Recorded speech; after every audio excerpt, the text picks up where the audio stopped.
Okay, welcome po muli dito sa ating munting YouTube channel at ito ang inyong Pinoy Firearms Instructor na gunsmith din naman. At bago tayo magpatuloy ay gusto ko lang munang basahin ang katanungan ni Bali Manon. Okay, sabi ni Bali Manon, Sir, paki-explain po kung bakit pumapalya ang ikot ng bula ng revolver minsan. Okay, so ito ay mga 4 na beses siguro, baka 5 beses ko nang nagawa ng videos, pero hindi ninyo pinapanood yung mga luma kong videos, ay mas magaganda yon. Okay, so explain natin, explanation lang naman na hinihingi niya eh. Okay, bago natin explain yan, kung bakit pumapalyang ikot ng bula ng revolver, ay gusto ko lang kayong pasalamatan yung mga like at nagsishare ng ating mga videos dahil nakakatulong kayo para madagdagan yung ating mga subscribers. At lalo tigit maraming salamat doon sa mga hindi nag-skip ng ads. Yan ay nakakatulong naman kayo sa ating revenue dahil ang ating kita sa YouTube channel ay hindi napupunta sa bulsa ko. Maganda naman ang kita ko dito sa ating kumpanya. 21 years na ako nagtatrabaho dito bilang isang firearms instructor, gunsmith at consultant. At wala na rin tayong pinapag-aral ng mga anak. Kaya yung kinikita po ng ating YouTube channel ay inisip ko na ibigay ko dun sa ating mga beneficiaries. Meron pa tayong 6 na estudyante na tinutulungan. At least mabigyan sila ng mga pambaon. Dahil sa mga public school naman sila nag-aaral. Ay kahit pambaon man lang para sila makapag-aral. So yan. At doon na pupunta yung kita ng ating YouTube channel. Kaya maraming salamat. Sana wag kayo mag-skip ng ads para madagdagan yung ating kita at madagdagan pa rin yung ating mga estudyante. Yan po ay mga anak na single parent. At lalo tigit maraming salamat do sa mga nagpapadala din do sa ating mga premiere videos. Ang isa po dyan ay si Noy Peace America ng Virginia, USA. Okay, muli na naman siya nagpadala. Okay, buwan-buwan ay nagpapadala siya. So, ako ay sumasaludo sa iyo, Sir Noy, Peace America. At ang sabi niya dito ay, hindi ko nababanggitin kung magkano pinadala niya. I salute your devotion in helping the less fortunate kids get their education. God bless. So, ayan. At sana marami pa ang gumaya kay Noy Peace America na may puso na pagtulong sa mga less fortunate. Lalo na yung mga bata na hindi makapag-aral. Ako po ay matagal nang ginagawa ko yan at marami na po tayong mga naging professional na yung iba. Hindi ko nababanggitin sa inyo. Kaya ako ay nagagalak na may mga tao rin pala na kagaya ko na handang tumulong. Okay, pagpalain ka ng Panginoon at ang iyong buong pamilya, Sir Noy Peace America. Panginoon, Diyos na lang ang bahalang gumanti sa iyong mga kabutihan. At gayon din, salamat kay Jubil Platon, Boy Umay ng Riyadh, Saudi Arabia. Okay, doon sa katanungan naman ni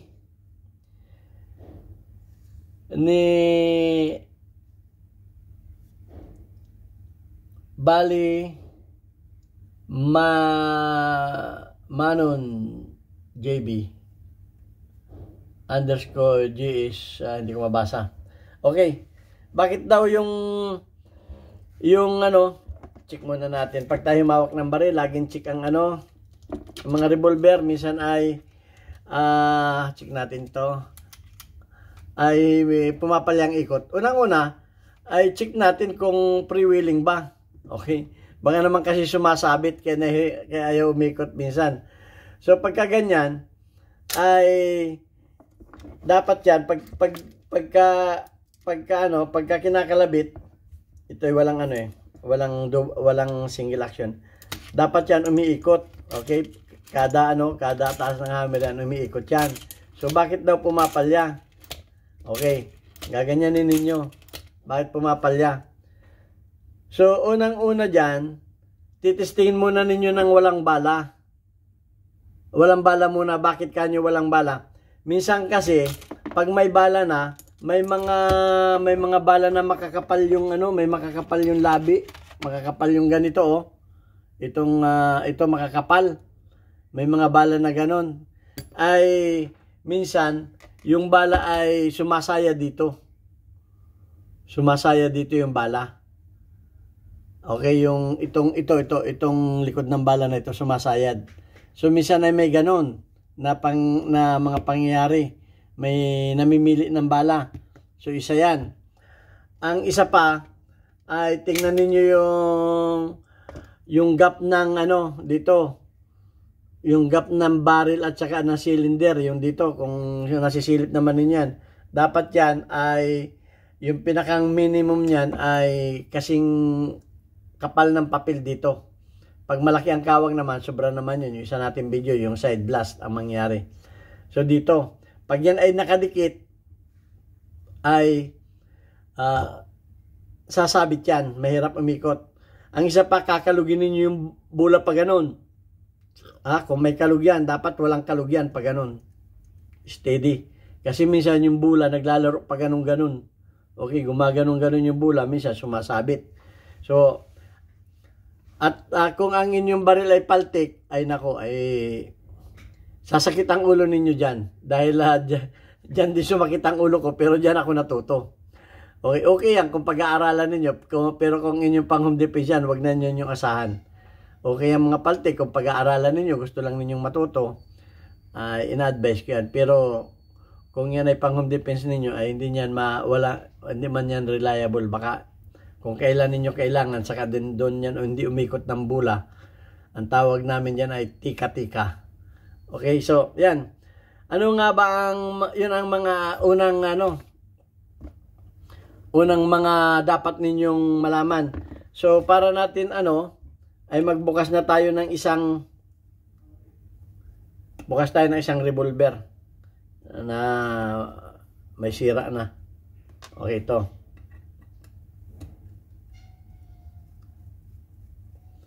Para ma-explain ko sa inyo ng maayos. Yan. Ito, ang laman ng revolver.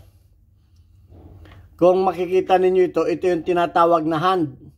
Yan yung pag kinalabit ninyo ay umaangat, tumataas yan. Ang tawag yan ay tumataas yan. At yan ang tumutulak doon sa tinatawag natin na ratchet. Na ang tawag naman ng iba ay bulaklak. Yan yung tumutulak dito. Yan yung tumutulak dito. Yan. Tinutulak niya ito. Kaya siya umiikot. Ito. Parang ganito yan, Parang ganito yan. Tinutulak niya yan dyan. Yan. Tinutulak niya yan dyan. Yan ang tumutulak dyan. Yan yung hand. Ngayon, dapat yung hand na yan ay may return spring. Kamukha nito. Subukan ninyo Ito. Yan ay kumbaga ay may spring pa ganon. Meron yan, bumabalik tinan niyo. Pag kinawang ko, babalik siya doon. Kasi, pag yan ay walang iba-iba po ang design Yung mga paltik, may nakasampa ditong alambre Okay, pag may nakasampang alambre dyan na may gitli dito yan, paltik yan, tapo na ninyo. Okay, so dapat yan ay ganyan. Okay, tingnan ninyo kung ano ang hirap nito. Hindi ninyo sinabi kung anong model.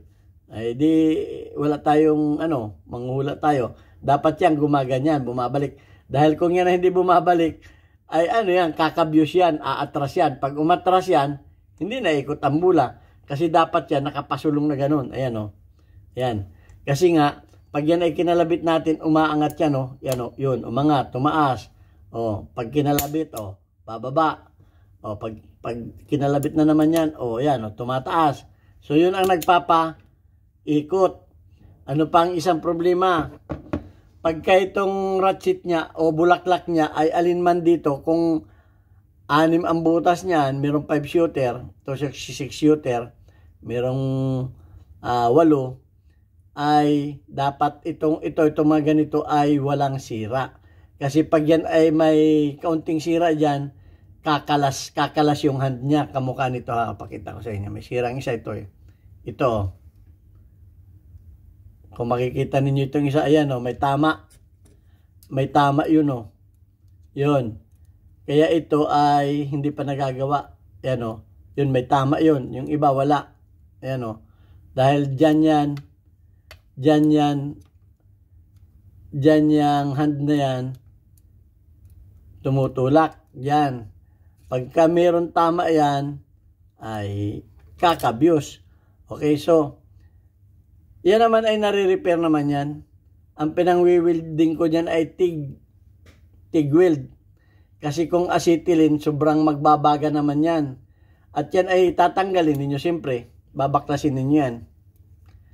Tatanggalin ninyo yan. Okay. Tatanggal naman yan eh. Yan. Tatanggalin ninyong ganyan. Para hindi man mapektuhan yung mga spring yan. May mga spring po yan. At saka yung center center post, center bolt. Yung nakapasok sa loob. Pag winilding kasi ninyo, mababaga yan. At saka, mahirapan kayo mag-repair.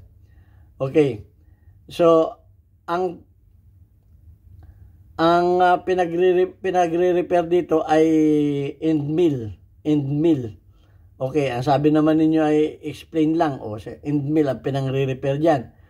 Kung matyaga naman kayo, magaling kayong mag-carving, yung mga putol na barina, ayan, pwede rin yan. Pero babarinaan muna ninyo yan, tsaka ninyo re-repair. May video na ako nito, panoorin ninyo yung pag-repair nito ng video. Ginawan ko na ito. So, yung explanation lang naman ang kailangan mo. Ayan o, ganun yan. So, yun ang mga posibleng sira niyan. At ang isa pa, pag yung hand na yon, kasi yung hand na yon ay,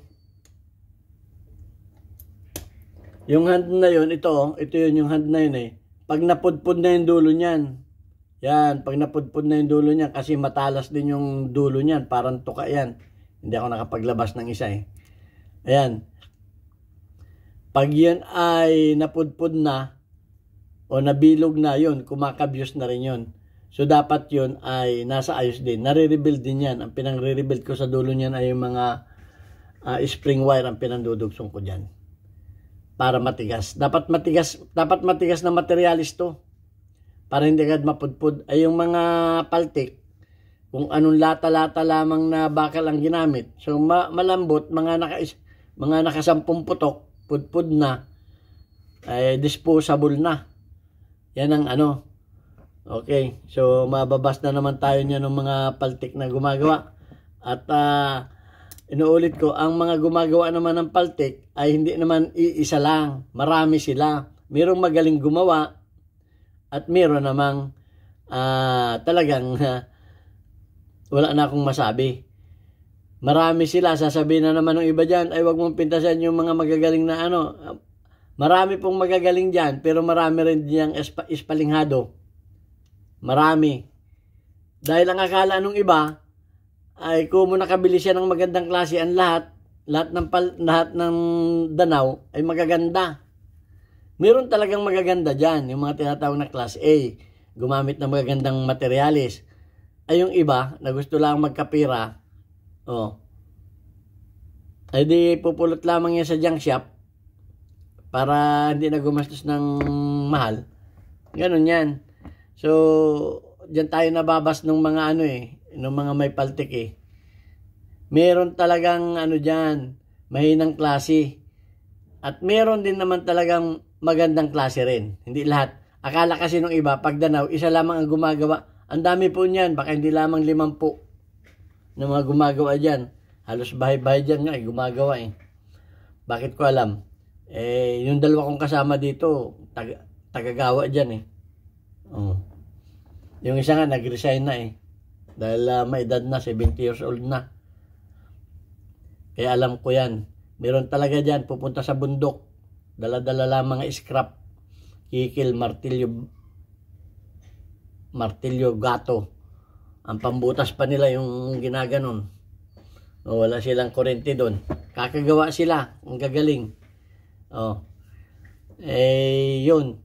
Kaya, ganyan, yun ang mga problema ng mga revolver. Ayan ay sakit ng mga tinatawag natin na paltik. Hindi naman lahat ng paltik ay galing Danau. Gumawa din ako niyan eh, pero may machine shop naman ako. Okay, umalis na ako dahil, umayaw na ako dahil delikado nga eh, illegal. Pero diyan ako natuto. Okay, so yan ang explanation diyan. Sana may natutunan din kayo at sana panoorin ninyo yung mga luma kong video dahil mas kumpleto 'yun. Mas maganda yung explanation ko doon. Pinakita ko rin yung paggagawa doon. So ito naman, pinapa-explain mo lang. So yun ang explanation natin dyan. Okay, so yun ang mga dapat nating tandaan. Step by step, check natin. Kamukha nung una kong sinabi, sundin ninyo. Pagka na walang problema doon, yung sunod ko sinabi, sunod-sunod yun, tandaan lang ninyo yun hanggang sa doon sa huli. Yan ay makikita ninyo ang sira. Okay, so ayan, God bless us all. Sana may natutunan kayo sa ating video ngayon. At paki-like and share lang ng ating mga video para dumami pa tayo. Okay, thank you very much.